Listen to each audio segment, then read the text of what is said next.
بسم الله الرحمن الرحيم. ألف لام را، تلك آيات الكتاب المبين. إنا أنزلناه قرآنا عربيا لعلكم تعقلون. نحن نقص عليك أحسن القصص بما أوحينا إليك هذا القرآن وإن كنت من قبله لمن الغافلين. إذ قال يوسف لأبيه يا أبت إني رأيت 11 كوكبا والشمس والقمر رأيتهم لي ساجدين. قال يا بني لا تقصص رؤياك على إخوتك فيكيدوا لك كيدا إن الشيطان للإنسان عدو مبين. وكذلك يجتبيك ربك ويعلمك من تأويل الأحاديث ويتم نعمته عليك وعلى آل يعقوب كما أتمها على أبويك من قبل إبراهيم وإسحاق إن ربك عليم حكيم. لقد كان في يوسف وإخوته آيات للسائلين إذ قالوا ليوسف وأخوه أحب إلى أبينا منا ونحن عصبة إن أبانا لفي ضلال مبين.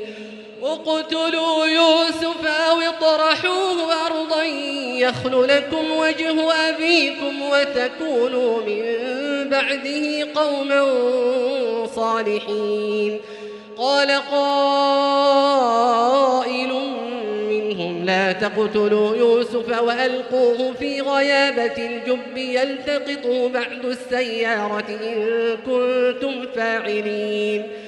قالوا يا أبانا ما لك لا تأمنا على يوسف وإنا له لناصحون أرسله معنا غدا يرتع ويلعب وإنا له لحافظون. قال إني ليحزنني أن تذهبوا به وأخاف أن يأكله الذئب وأنتم عنه غافلون.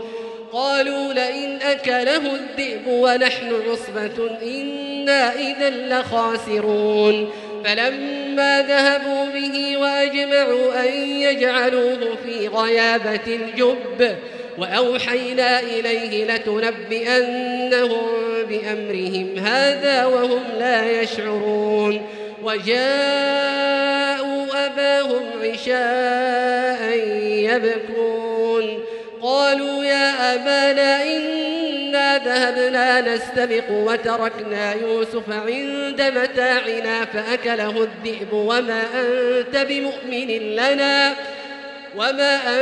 بمؤمن لنا ولو كنا صادقين. وجاءوا على قميصه بدم كذب قال بل سولت لكم أنفسكم أمرا فصبر جميل والله المستعان على ما تصفون. وجاءت سيارة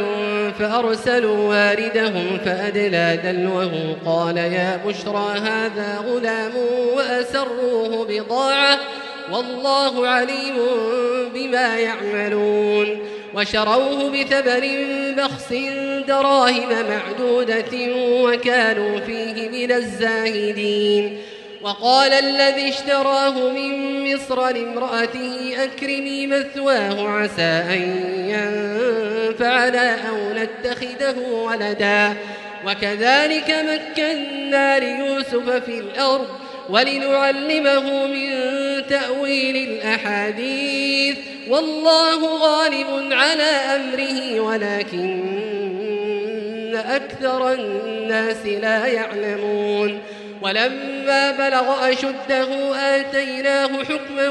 وعلما وكذلك نجزي المحسنين. وراودته التي هو في بيتها عن نفسه وغلقت الأبواب وقالت هيت لك قال معاذ الله إنه ربي أحسن مثواي إنه لا يفلح الظالمون. ولقد همت به وهم بها لولا أن رأى برهان ربه كذلك لنصرف عنه السوء والفحشاء إنه من عبادنا المخلصين واستبق الباب وقدت قميصه من دبر وألف يا سيدها لدى الباب واستبق الباب وقدت قميصه من دبر وألف يا سيدها لدى الباب قالت ما جزاء من أراد بأهلك سوءا إلا أن يسجن أو عذاب أليم قال هي راودتني عن نفسي وشهد شاهد من أهلها إن كان قميصه قد من قبل فصدقت وهو من الكاذبين وإن كان قميصه قد من دبر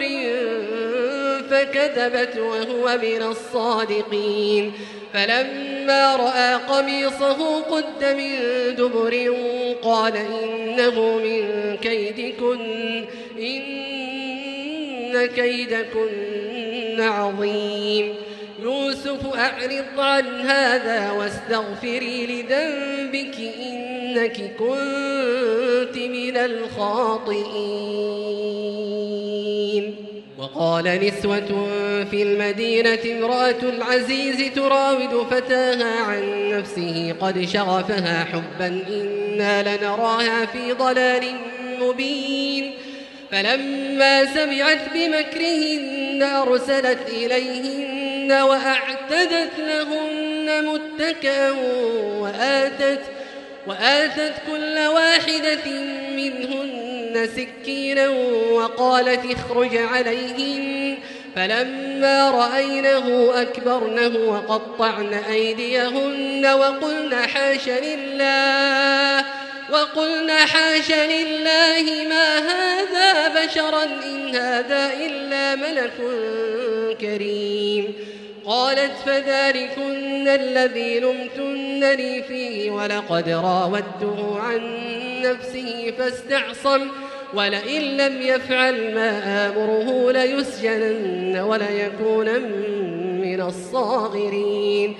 قال رب السجن أحب إلي مما يدعونني إليه وإلا تصرف عني كيدهن أصب إليهن وأكن من الجاهلين فاستجاب له ربه فصرف عنه كيدهن إنه هو السميع العليم ثم بدا لهم من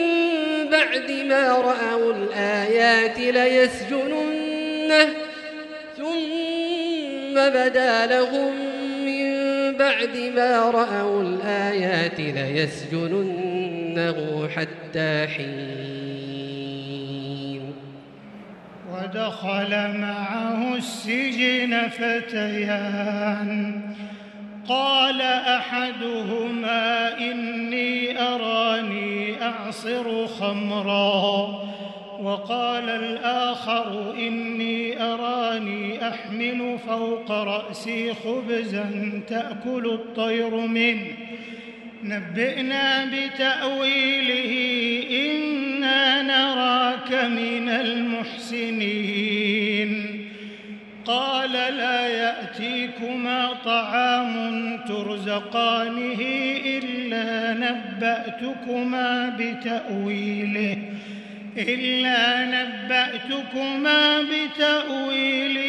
قبل أن يأتيكما ذلكما مما علمني ربي إني تركت ملة قوم لا يؤمنون بالله وهم بالآخرة هم كافرون واتبعت ملة آبائي إبراهيم وإسحاق ويعقوب ما كان لنا أن نشرك بالله من شيء ذلك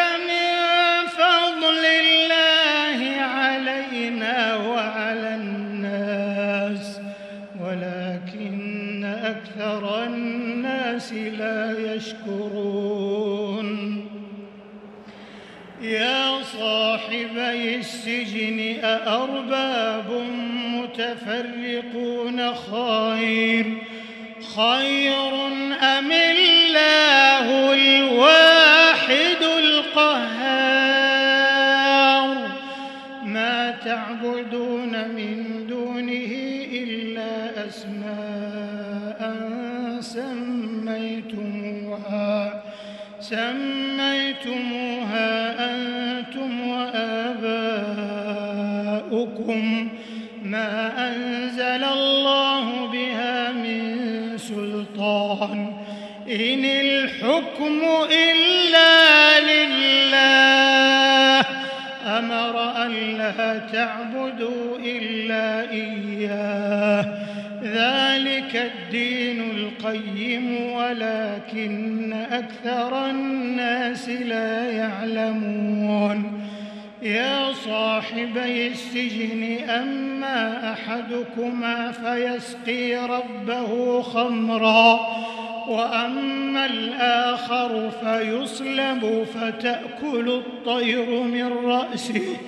قضي الأمر الذي فيه تستفتيان وقال للذي ظن أنه ناج منهما اذكرني عند ربك فأنساه الشيطان ذكر ربه فلبث في السجن بضع سنين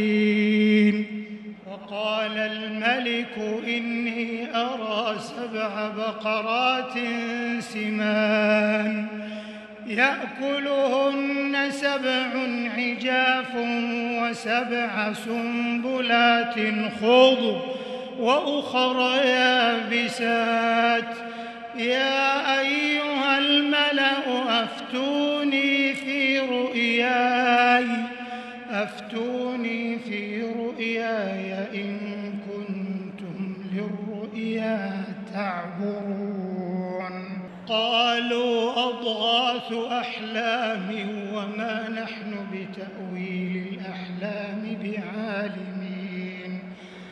وقال الذي نجا منهما وادكر بعد أمة أنا أنبئكم بتأويله فأرسلون يوسف أيها الصديق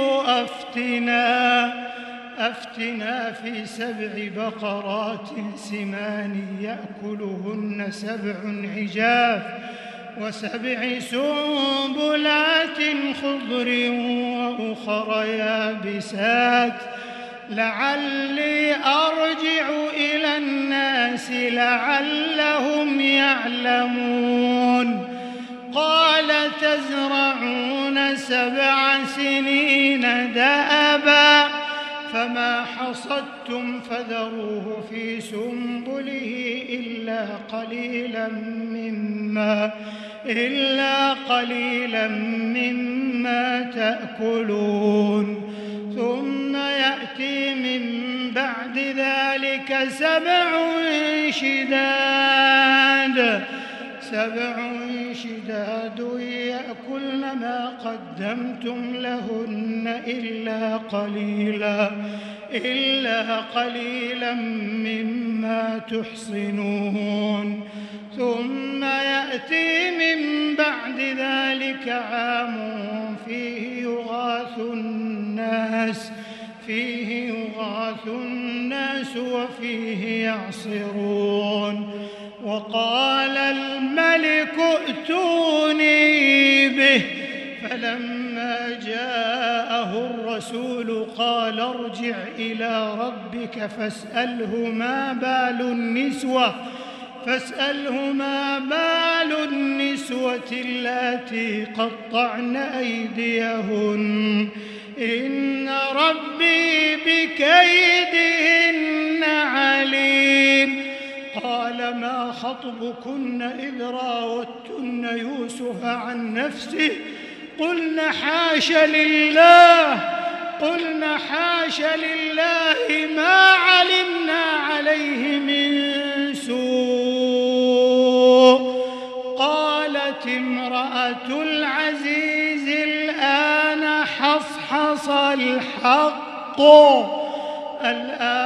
حصحص الحق أنا راودته عن نفسه وإنه لمن الصادقين ذلك ليعلم أني لم أخنه بالغيب وأن الله لا يهدي كيد الخائنين وما أبرئ نفسي إن النفس لأمارة بالسوء إلا ما رحم ربي إن ربي غفور رحيم. وقال الملك ائتوني به أستخلصه لنفسي فلما كلمه قال إنك اليوم لدينا مكين أمين قال اجعلني على خزائن الأرض إني حفيظ عليم وكذلك مكنا ليوسف في الأرض يتبوأ منها حيث يشاء نصيب برحمتنا من نشاء ولا نضيع أجر المحسنين ولأجر الآخرة خير للذين آمنوا وكانوا يتقون. وجاء إخوة يوسف فدخلوا عليه فعرفهم وهم له منكرون ولما جهزهم بجهازهم قال ائتوني بأخ لكم من أبيكم ألا ترون أني أوفي الكيل وأنا خير المنزلين فإن لم تأتوني به فلا كيل لكم عندي ولا تقربون. قالوا سنراود عنه أباه وإنا لفاعلون. وقال لفتيانه اجعلوا بضاعتهم في رحالهم لعلهم يعرفونها إذا انقلبوا إلى أهلهم لعلهم يرجعون. فلما رجعوا إلى أبيهم قالوا يا أبانا منع منا الكيل فأرسل معنا أخانا نكتل وإنا له لحافظون. قال هل آمنكم عليه إلا كما أمنتكم على أخيه من قبل فالله خير حافظا وهو أرحم الراحمين. ولما فتحوا متاعهم وجدوا بضاعتهم ردت إليهم قالوا يا أبانا ما نبغي هذه بضاعتنا ردت إلينا ونمير أهلنا ونحفظ أخانا ونزداد كيل بعير ذلك كيل يسير. قال لن أرسله معكم حتى تؤتون موثقا من الله لتأتونني به إلا أن يحاط بكم. فلما آتوه موثقهم قال الله على ما نقول وكيل. وقال يا بني لا تدخلوا من باب واحد وادخلوا من أبواب متفرقة وما أغني عنكم من الله من شيء إن الحكم إلا لله عليه توكلت وعليه فليتوكل المتوكلون. ولما دخلوا من حيث أمرهم أبوهم ما كان يغني عنهم من الله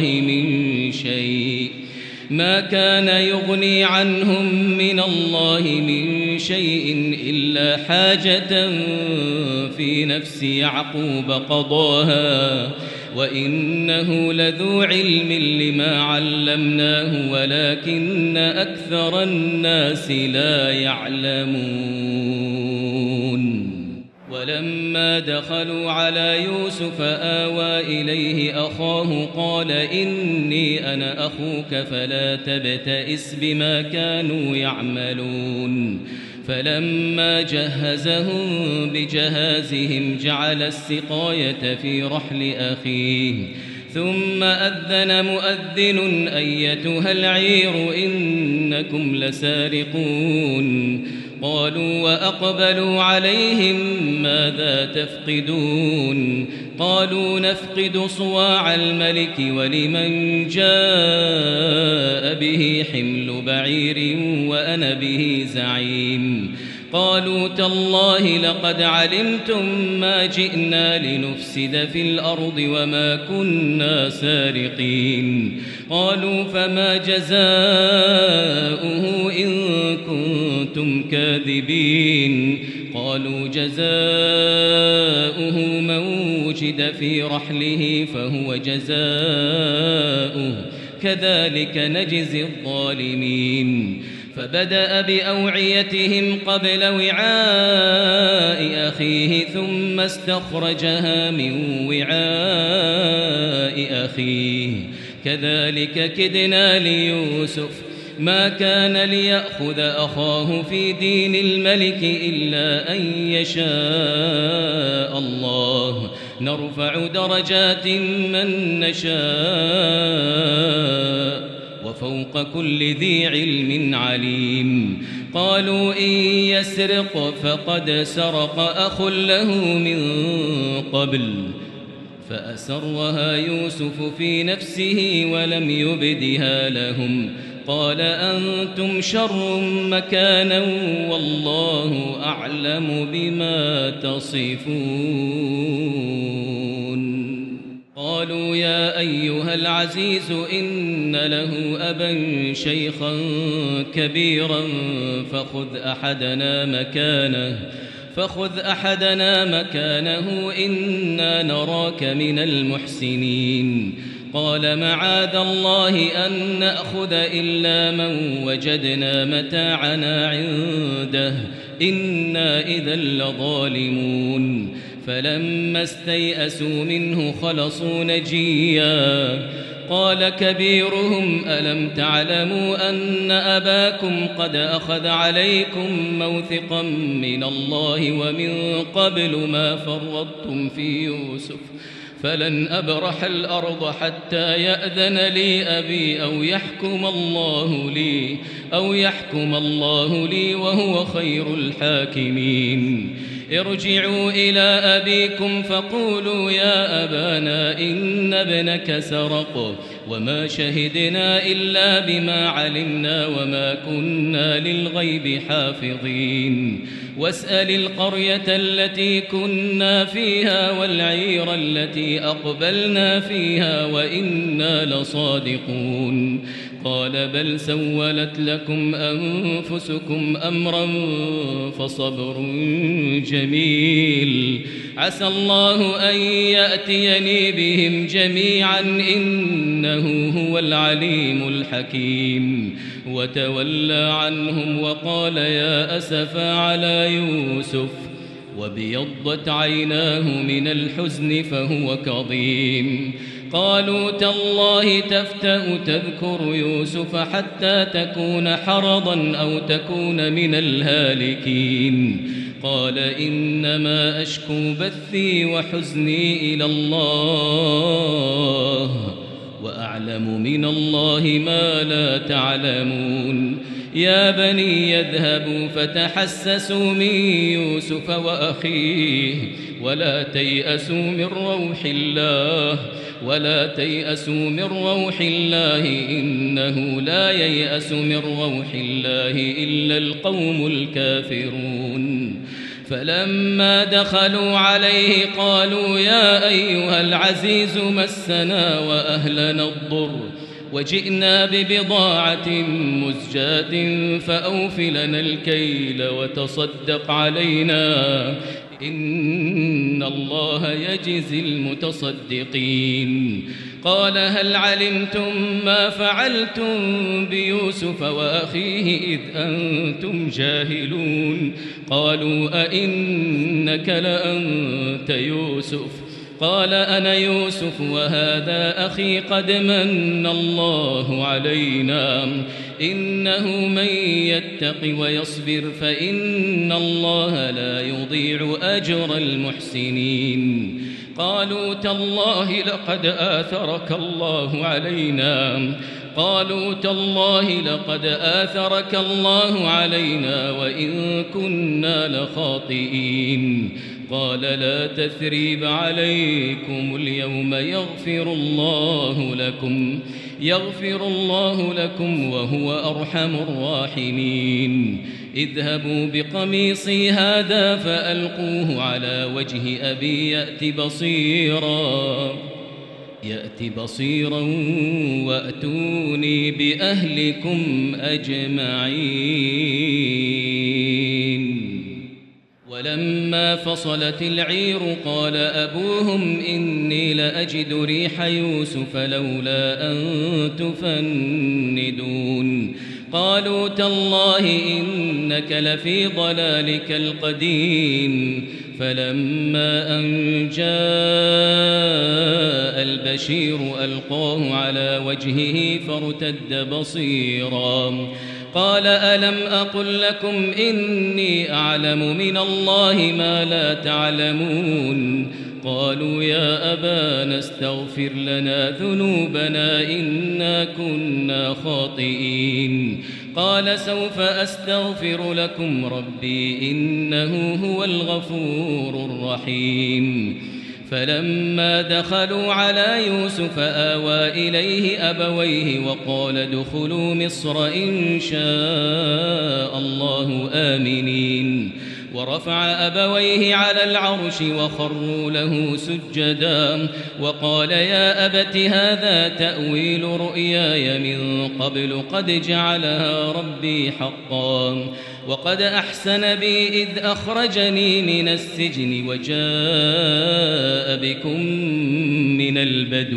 وجاء بكم من البدو من بعد أن نزغ الشيطان بيني وبين إخوتي إن ربي لطيف لما يشاء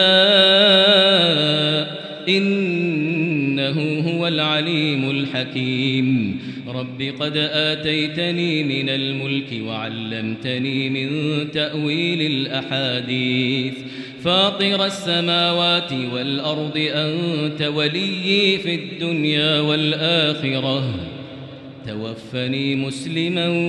وألحقني بالصالحين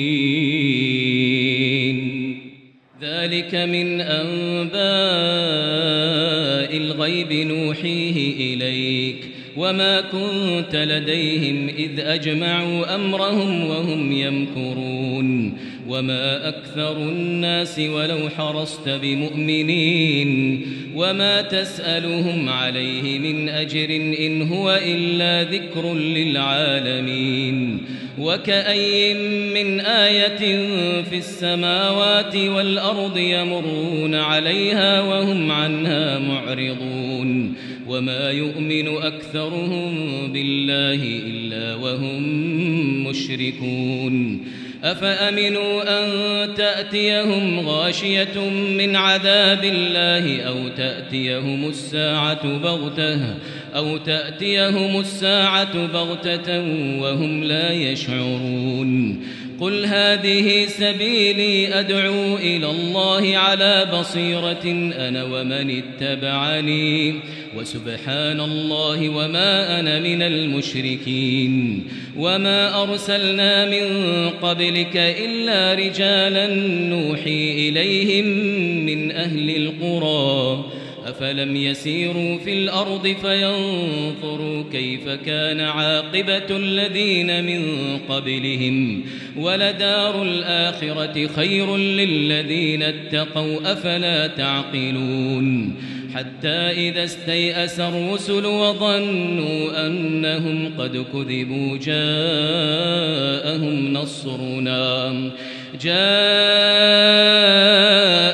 نصرنا فنجي من نشاء ولا يرد بأسنا عن القوم المجرمين لقد كان في قصصهم عبرة لأولي الألباب ما كان حديثا يفترى ولكن تصديق الذي بين يديه وتفصيل كل شيء وهدى ورحمة لقوم يؤمنون.